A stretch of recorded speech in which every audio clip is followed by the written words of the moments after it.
Philippines மிண்டானோவோ தீவு நிலநடுக்கத்தில் உயிரிழந்தோரின் குடும்பங்களுக்கு பிரதமர் மோடி இரங்கல் தெரிவித்துள்ளார். பிலிப்பைன்ஸ் நாட்டின் மிண்டானோவோ மாகாணத்தின் கடலோர பகுதியில் நேற்று காலை 7:37 மணியளவில் திடீரென சக்தி வாய்ந்த நிலநடுக்கம் ஏற்பட்டது. ரிக்டர் அளவுகோலில் இது 7.8 புள்ளிகளாக பதிவாகி இருந்தது.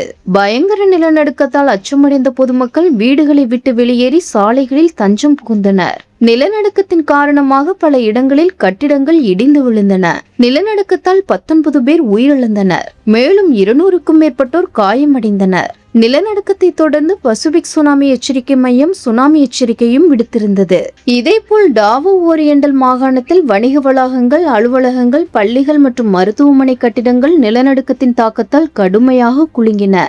இதில் ஒருவர் உயிரிழந்தார். மேலும் 50க்கும் மேற்பட்டோர் காயமடைந்தனர். இந்த நிலையில் பிலிப்பைன்ஸ் மிண்டானோவோ தீவு நிலநடுக்கத்தில் உயிரிழந்தோரின் குடும்பங்களுக்கு பிரதமர் மோடி இரங்கல் தெரிவித்துள்ளார். இது குறித்து அவர் எக்ஸ் தளத்தில் பதிவிட்டுள்ளதாவது: பிலிப்பைன்ஸின் மிண்டானோவோவில் ஏற்பட்ட நிலநடுக்கத்தால் உயிரிழப்புகள் மற்றும் பேரழிவுகள் ஏற்பட்டுள்ளதை அறிந்து ஆழ்ந்த வருத்தம் அடைகிறேன் என்றும், உயிரிழந்தவர்களின் குடும்பத்தினருக்கு எனது மனமார்ந்த இரங்கலை தெரிவித்துக் கொள்வதோடு காயமடைந்தவர்கள் விரைவில் குணமடைய பிரார்த்திக்கிறேன் என்றும் தெரிவித்துள்ளார். உயிரிழந்தவர்களின் குடும்பத்தினருக்கு எனது மனமார்ந்த இரங்கலை தெரிவித்துக் கொள்வதோடு காயமடைந்தவர்கள் விரைவில் குணமடைய பிரார்த்திக்கிறேன் என்றும் தெரிவித்துள்ளார். பிலிப்பைன்ஸ் நாட்டு மக்களுடனும் அரசாங்கத்துடனும் இந்தியா என்றும் துணை நிற்கும் என்றும் பதிவிட்டுள்ளார்.